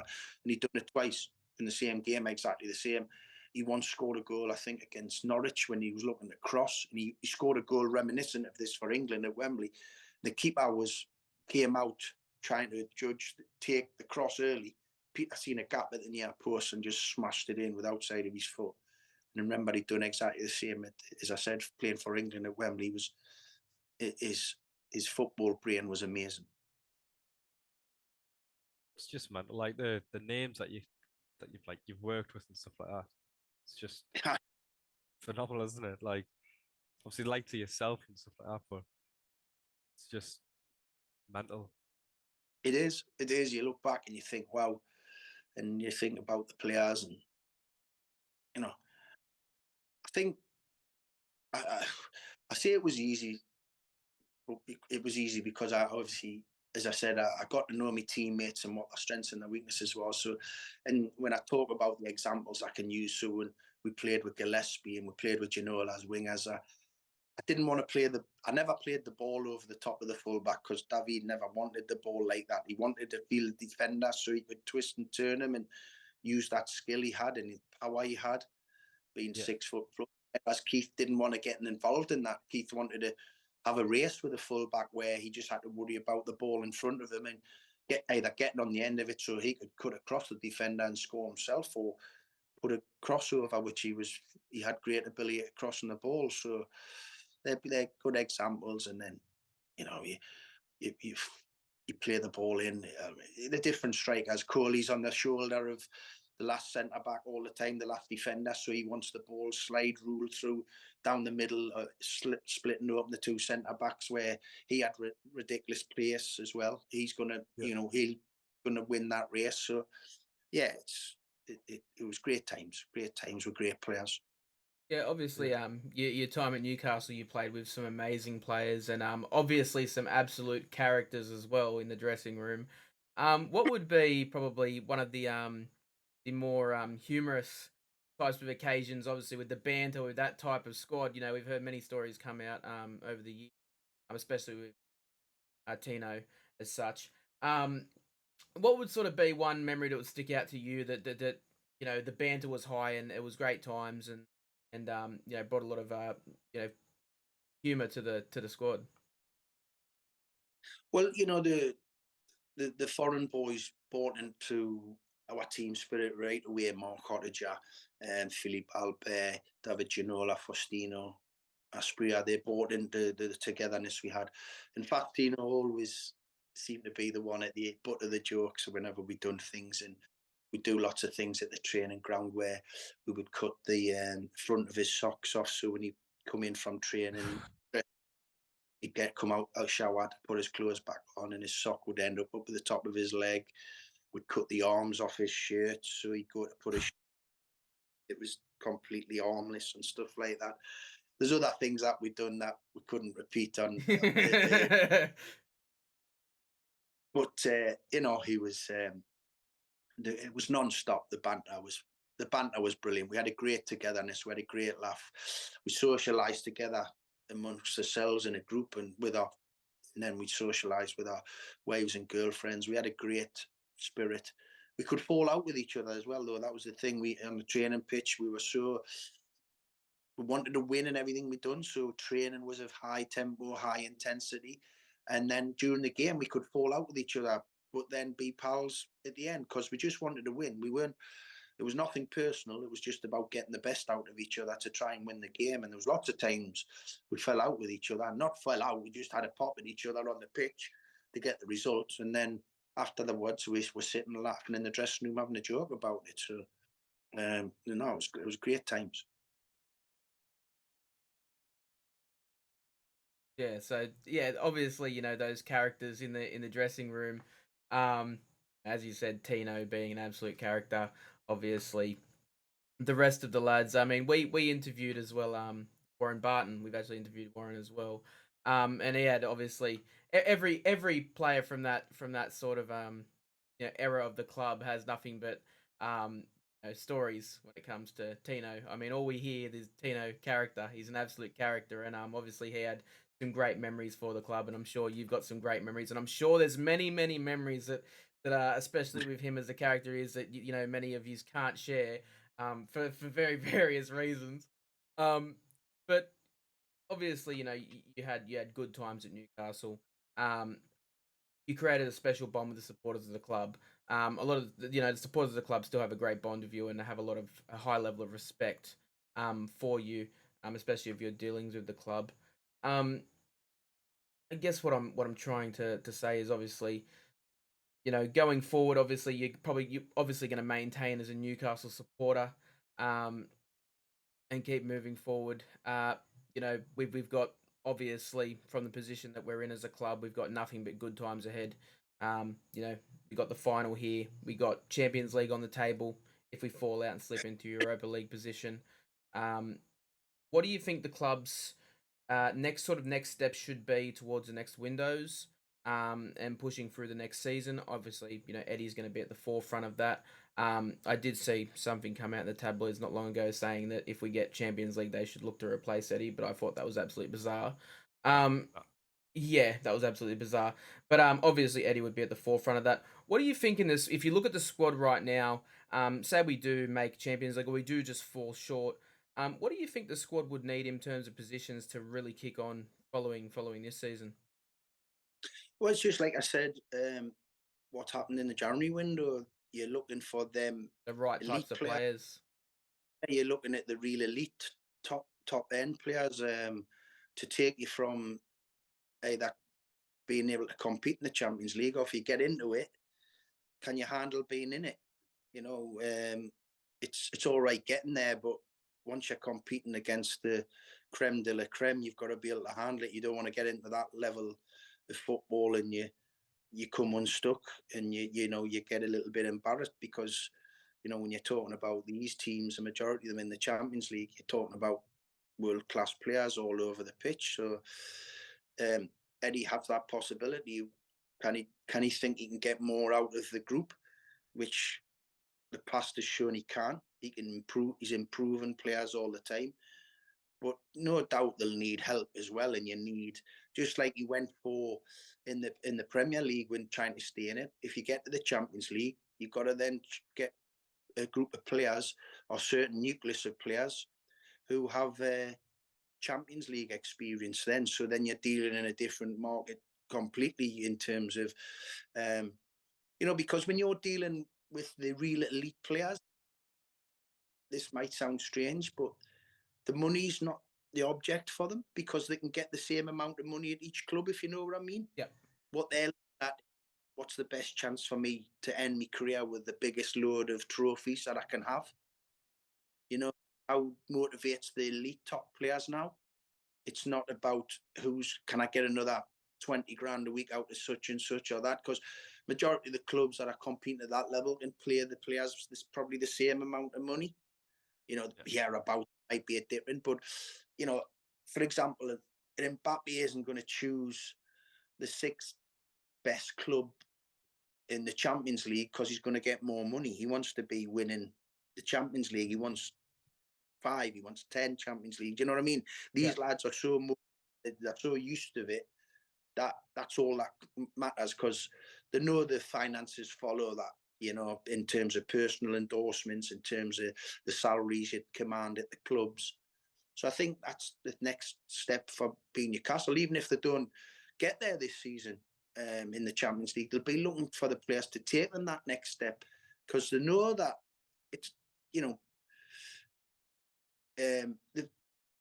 the level of their performance has shown that they're very, very close to it. Now, they could get there, they might miss out or whatever, but they're putting up a great show at the moment. But to get to then, as I said, when you're competing with the creme de la creme, you will need a nucleus of players who have experienced that, because it's completely different. You go away in Europe, and it's a completely different format. You know, it's about sometimes a low scoring defeat away from home isn't a bad result in Europe in a two-legged scenario. Do you know what I mean? Yeah. It's it's about how you have these players who have that experience and don't get spooked out of what, and don't get worried about, like players sometimes you as a manager or a coach, and players sometimes do it, like in the league, Premier League, it's an hour before kickoff. You get the opposition's team sheets in, and then you start delegating for your set players. So, say for example, tomorrow, Eddie will bring the team sheet in after him and the captains have been in to see the referee, and you get Liverpool's team sheet, and Liverpool get Newcastle's, and well, there's talk of, say for example, Van Dijk's back for Liverpool tomorrow to sit in the starting 11. So who do you delegate to Mark Van Dijk from a corner? Because obviously he's one of their main problems from a set play. So you start dealing with that, and the players find out. And it's just be the same. I think it's 45 minutes in cup competitions. So then you're dealing with all that type of stuff. You talk through it. You walk through. You go through it on the training pitch, all this technical stuff, and you talk through it on the visualizations and on the footage you give the players. But until you get the opponent's team sheet and it's there in black and white who actually is in the starting 11, then you're obviously doing all that delegation. And I would imagine it's very much the same. And some coaches try to play tricks because obviously you're trying to read their minds of what team they're going to play, and then they'll throw a spanner in the work, and like they might have like three attackers that you didn't expect to play, and you're then thinking, right, got to work out what kind of formation. So you've got to, all this. And I think there's lots of that because you're talking about high quality technical, the best coaches in the world competing at the Champions League as well, not just the best players. And it's all that type of stuff. So, but I think in terms of the transfer market, the club have shown a real good progression in it. And I think I've got great belief that they'll continue that. The only doubts, or not, it's not a doubt, it's just the only things that sometimes worry is a little bit is, because of this financial fair play in the club hasn't been run very well in the past to get the best commercial deals possible. The only deals that were wanted were Sports Direct linked. Oh God. So we never used the full potential of the club to get the best commercial deals to allow our financial fair play levels to go higher. So yeah, that could be the thing, but I'm super confident that we've got the best people in the best positions. Darren Neal, in terms of the CEO position, been very successful wherever he's been. Dan Ashworth, I know personally, top class as a technical stroke sport and director, will be brilliant for Eddie and his staff. Eddie Howe, proven that he's not just a great tactical manager, he's a great manager at improving players with his work on the grass. Group of players who seem to love playing for the club, get what it's about, playing for the club, will give absolutely everything for the badge. You cannot ask any more of that. Fans seeing what's being done on what they've been accused of, and thinking that they can go from being down the bottom to winning the Champions League overnight, are prepared to wait and be patient and understand that the project that's happening, and there will be bumps in the road. And then obviously the thing that covers that, the ownership group, who have unbelievable ambition and haven't been frightened to come out in the public domain and say that they want to be competing to win the Premier League, they want to be getting into the Champions League, but once they're there, competing to be successful in it. People get jealous, when the new owner said that, there would have been people ridiculing them in other football clubs, in support of the other football clubs, because sometimes you get ridiculed and laughed at because you're ambitious, and people think you'll never reach that. I look back on some of the footage, when Kevin came in as manager, and he's like, the team was at the bottom of the Championship at the time, a real threat of going into League One, and they asked him what he wanted to do, and he went, I want to get into the top level. and the Premier League was just on the verge of being born then, wasn't it? So it was about getting into the Premier League. And then when that day we got promoted and we ended up beating Leicester 7-1, and the last game was on TV. And I've seen some footage of Sir John. He'd obviously had a few glasses of champagne. He was cock a hoop. He was buzzing in there. And an interview with him, and they said, what's success for you now, Sir John? What's the pressures on the team? He says, there's no pressures on the team. He says, what I'm telling you now is the Man United's, the Liverpools of the Premier League, we're on our way. This club is going to be challenging you now, not in 5 years' time, now, to become Premier League winners, and we're going to take the club into Europe. And at that time, we just got promoted for the Championship. We're still playing our last game in the Championship. No doubt he would have got ridiculed for that statement, but he was proved right, because the ambition starts at the top, and he was that ambitious man. It was his money that helped it happen. He had an unbelievably ambitious manager who drilled that ambition into us players, and that's what he done. And we delivered a team that was constantly challenging to be the Premier League champions, and we got into Europe. We would have got into Europe earlier if the ban on British clubs hadn't have been in force, and we would have competed in the Champions League most every year except one, because the lowest under Keegan, we finished in the Premier League 6th, and we felt we'd had a terrible season because we'd finished 6th. After that, we had a couple of thirds and we had a couple of seconds. So in today's world, we would have been Champions League qualifiers all the time. So it was that's what it takes, and that's very reminiscent. You have now what we had then, but on a bigger scale now in terms of the finances, and obviously the game has changed a lot. So yeah, I'm super confident that we've got the people, major people in the big positions, to make sure things keep going on an upward trajectory. With bumps in the road, there's going to be. Definitely. It's not smooth all the way ever. Never is.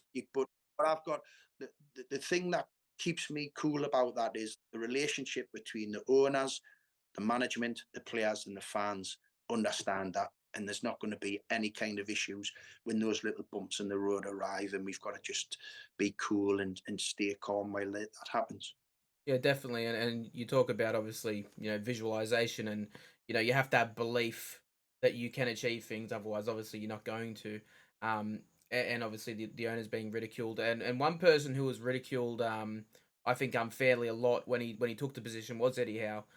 You look at all the pundits, and the one thing that they kept bringing to the forefront was his defensive record as a manager in previous roles. It was brought to the forefront again and again and again. Then he was ridiculed for, moving to a club because he's going to have the financial resources. He was ridiculed, when he signed players like Chris Wood.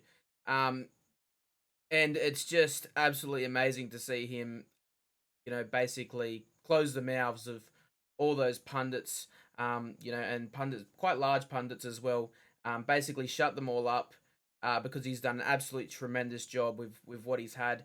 And they still try to bring him down at times by saying the only reason he was able to get us out was because we threw him 20 million at Chris Wood and stole him from Burnley under a release clause, that we activated. But just what he's been able to do, and just to see, obviously, the fact that ridicule had no substantiation to it, and the fact that he's proved them wrong, going from having one of the worst defensive records as a manager at Premier League for the past couple of seasons prior, to having the best defensive record in the Premier League this season. An absolute amazing turnaround, and it shows also as well, coming from him managing Bournemouth, him having a higher level of quality of player. You can only work with what's in front of you, and with him getting that higher level of player at Newcastle, what he's been able to do is nothing short of absolutely sensational. Yeah. So how I start that is all the pundits have either one been frightened to become a head coach or a manager, and I'll tell you, I was assistant manager at Norwich City under the late great Glenn Roeder, and then I took a managerial job. And the difference between the manager and the assistant manager is crazy. What you have to deal with, not just on the football side, the monetary side, PR side, the running of the club. on top of that, you've got 30 players, 35 players that are human beings, so they might be having issues in their personal life for them to perform, etc., and it's completely different. A lot of those pundits don't see that; they just see the end product on the pitch on the Saturday or the Tuesday night, and it's easy for you. It's easy to be a pundit in a studio and say you've got to be more positive, you've got to do this, you've got to do that, you've got to make positive substitutions. But in the cool light of day, when you're trying to take a team and get the right results, and you know the result is important, but when you're a pundit, you're not having to you're not making judgments on that team that has implications for example, if I'm using Newcastle, for 52,000 people watching, for all the office staff, for the thousands of fans that are on in the stadium but are watching on TV, for the players, for everyone associated with that football club. You're the man who's making that decision, what decides everybody else's mood's going to be like for the rest of the week leading up to the next game or whatever. So it's easy to say that. The pundits who have been managers are probably failed pundits, with the exception of some of the older guys who've been successful managers and then gone into punditry now. But the younger ones have tried the management and thought, whoa, not for me. It's easier to sit with all me gadgets behind the TV screen and see what tactics we should be using and what subs we should be doing. And when you've had easier to say something. Absolutely. I get that. So that those people who ridicule them, I've managed against Eddie on numerous occasions. I beat him in a League One playoff semi-final to get my Huddersfield team to the final ahead of his Bournemouth team. Obviously had lots of. So what we do after games, when you're managers and head coaches in England, we invite our opposite numbers into our offices for a bite to eat, some food, a chat, a drink, and vice versa. So whenever I've been the home manager with Eddie, he's come into my office, and when I've been down at Bournemouth with teams being in. So, we've done coaching badges together in the past, so we've got quite a. We're not, I'm not ringing him up now when he's in Newcastle and saying, "Oh, do you want to go out for a?" I mean, get some tickets. No, but he lives in the same area of the city as me, so I bump into him and we sit talking and we talk football and we exchange texts after, obviously congratulatory ones after the semi-final and stuff, and good replies from him. And what frustrated us when he was coming in, and it was people saying, "Oh, well, he's just been brought in because he's going to stop us from getting relegated, and then they'll get a so-called big name." Well, I don't know what so-called big names do. It's so-called big names have failed in the past as well.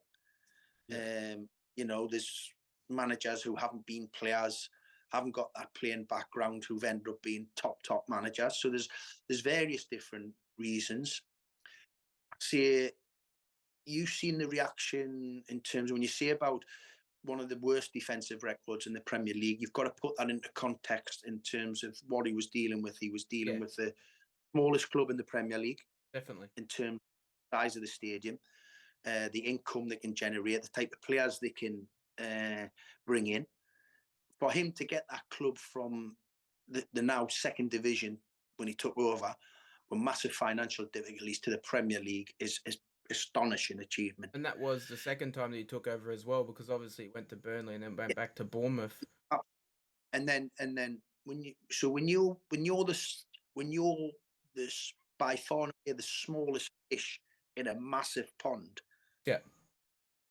You have to accept you're going to lose a lot of games, but are you going to achieve enough points to keeping them in the Premier League? For how long he did? I think was it 4 or 5 years, and on the 5th year they got relegated. That's an unbelievable achievement on its own. And if you look at the football, they played as well. The context of it, but who? I'm telling you now, the best coaches in our English Premier League who've won the most so far at this moment in time, your Pep Guardiolas, your Jurgen Klopps, or whoever, they would not beat that type of record at Bournemouth. No. No way would they. He done an astonishing job there, and you've seen the reaction he got when he went back last weekend from every corner of the stadium. Newcastle fans in the way end who adore him, and rightly so. But the rest of those Bournemouth fans, they're not fans, aren't silly. The job No, he had done for the club to get them there, he and he gives revolutionized that football club. them belief and a base, and like you say, they played with a high intensity philosophy that Eddie, and he knew when you're the small. This is what the Premier League does to you. See, it distorts things. And I was talking, and football does with stats, because you've got to put these stats into the context that put that with, Definitely. you know, and that never even came in the equation. Was never in my thoughts. What? Oh well, he's got the worst defensive record. Worst defensive Well, you record. could compare it to, someone like Sean Dyche, who kept Burnley in the Premier League for how many seasons with limited budget. And as you said, when you're the small fish in a big pond and you're trying to, constantly keep the club afloat, it's always going to be difficult. And obviously, relevant to that, obviously what Eddie done with Bournemouth was a whole different level of, he revolutionised the football club and took them from some of the lowest leagues all the way into the Premier League and solidified them there for multiple seasons. To be honest, if anything, at that point, I was surprised that they didn't give him that season in the Championship to try and bring them back up. And it was also surprising again that Burnley didn't give Sean Dyche that opportunity either, because they'd been at the club for so long. And as a club, I understand, as we said before, the shelf life of a manager just decreases and decreases. But given the fact that these managers have been successful at these clubs for long, long periods of time with such minimal amounts of investment compared to the clubs that they're coming up against, I feel like it's unrealistic to expect that they can keep these clubs in the Premier League for a long, long time when all the clubs around them that are competing are dropping money into the squads competitively over and over again.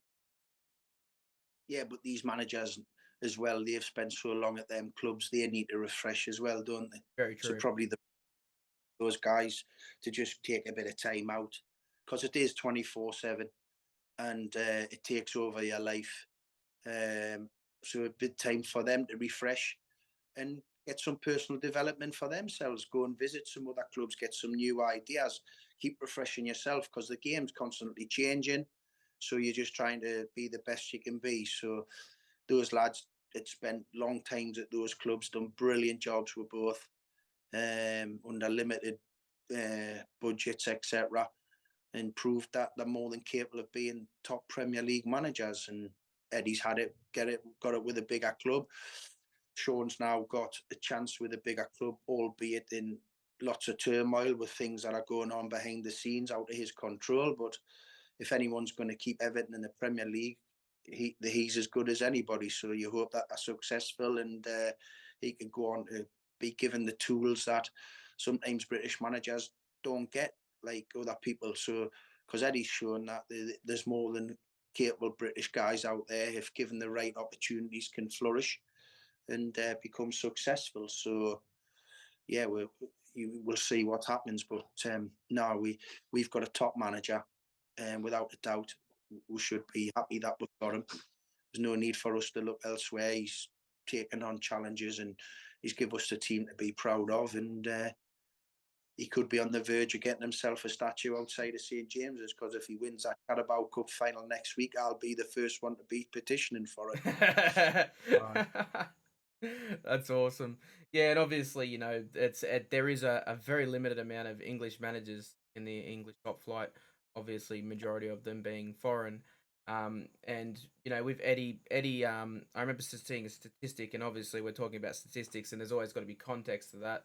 But Eddie being Eddie's record at Newcastle, it's one of the best records for an English manager in the 2000s. Going on the past 20 years, he's had one of the best records with Newcastle that any English managers have with a top flight team. And it's again, like, it's just a testament to the amount of effort and the skill and determination he has as a manager. And then obviously, we go from there. And we touched on it before, where do we go from here? Obviously, we take it forward. We see if we can attain that Champions League. We go for the cup. we look at who we can bring in the summer, try bring the right players in. We try not make sure we don't make the same mistakes that we made when we went to the Europa League, where we didn't use that Europa League and invest in the squad, and then we found ourselves short in the Premier League. We don't want to find ourselves in that situation. But there's a lot to look forward to. There is a lot to look forward to in the coming time with the club. We got an amazing structure set up. The owners, the directors of football, the coaches, the playing staff, down to the culture, the fans. Everything right now is galvanized to move us forward. And what would be the one thing that you're probably look apart from the obvious Carabao Cup final, as being the number one thing that probably everybody's looking forward to? What would be the number one thing you're looking forward to seeing the club sort of achieve in the next little period? Just the improvement that it's done. Went at an unbelievable speed the first 16, 18 months of the Yeah, new, yeah, um, you know, probably unrealistic to think the next 18 months could go at that speed and we'll make the jump from where we are to like we have from where we were. But just continue improvement. I think the club's on a high. Everyone's talking positively about the club.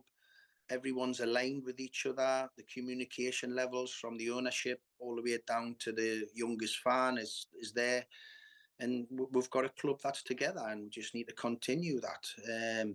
Football's always evolving, but I've I've got no doubt we're going to be at the forefront of it. As I said, it's driven by the people at the top, and the people at the top have been very public in what they want to do and want to achieve. So when you've got people like that driving the organisation, or any organisation, it means you have that ambition and they have that willingness to do well, and they've done it in a sustained way, and we're really going forward really, really well. It's a club that will have a lot of people looking in on it on the outside, and a lot of admiration on how it's being done. So long may that continue, and I've got no doubts that it will continue in that way, because they've never moved away from the philosophy or the project of what they're trying to do and how they're trying to achieve it. So definitely, definitely, and obviously, we're expecting to see nothing but good things, and hopefully that momentum that we got doesn't stop. Just diverting just a little bit back off Newcastle, more towards your management career, management and coaching. Is there any one youngster or one player that you sort of had, where you sort of looked at them and just seen a level of potential that you hadn't seen before, or a player that you sort of seen at an early age that you seen that you knew was gonna make it towards the top levels of the game? well, one was a little bit older. He was still young. He's only 21, and I had a player called Ravel Morrison who Yep. had the technical ability to be the best player of his generation. I think outside influences have affected that. But in terms He of the just signed for DC United with Wayne Rooney. the ability that he has is phenomenal, and was phenomenal. And he was a lovely kid, really, but there was just things away from the football side of the game that took him away from being the very best. There's obviously lots of young players that I've young Damari Gray, who went on to win the Premier League with Leicester's now with Everton. Give him his debut as a 16-year-old. And Demarai Gray, just talking on Demarai Gray, there's one thing that's always sort of been really bizarre with him, because I rate him very highly as a player. And the thing that I just find bizarre about Demarai Gray is the transfer fees. If you look at the transfer fees for what clubs have paid, I think Everton only paid something like 1.5 or £3 million. but Believe he what was over in Germany. we had him at Birmingham, um, he could have went really early in his career. He could have went as a 17-year-old to some big clubs. But what we structured a deal where we got him to sign a new contract, and with his agent, because the club were obviously desperate for the money. But I felt at that time it was too early for him to move. He needed to stay at Birmingham, get to about 150 appearances, and go to a big club where he wasn't just going to join them as an under-21 player. He was going to join them as a first-team player. Yeah. So the only way the agent would do that was for every year he stayed at Birmingham, come down. and that's what happened. So that's why when he moved from Birmingham, he'd stayed there a couple of years. The fee was probably lower than a lot of people expected, but that was the only way to get him to stay at Birmingham for that amount of time. They still got good money, but as you rightly point out, not the money that they should have. Sometimes the way you have to structure the deal to get the player to stay at your club. Yeah. But even when he left Leicester, he left Leicester and he went to Germany, and then he come back from Germany to Everton. Even those transfer fees were very low. I think the highest being about £3 million, which is for a player of his quality being where he was at Leicester and the potential that he had. I just thought that in itself is quite insane. Well, that's him and his agent being tricky, going over to Germany when his contract was running down at Leicester and only signing a short deal in Germany. And then the fees to bring people overseas become less because you're getting through the little loopholes in the transfer market. And that was probably the plan when he went to Germany. He probably already spoke to Everton and said, "This is how we're going to do it. We're going to go to Germany for 6 months, and then we'll get the fee put into the contract." And that's how a lot of these transfers work. The 2 or 3 years in down the line, and agents are, as you know, very tricky. They understand the rules and the regs all over the world. Can get around those things, and that's probably the case. So, hey guys, listen, I need to go. That's It's completely 1 o'clock. fine. Yep, no, that's fine. Thank you so much, Lee. It's been an absolute pleasure to have you on. Thank you so much, and hopefully let's win the cup. Thank you so much.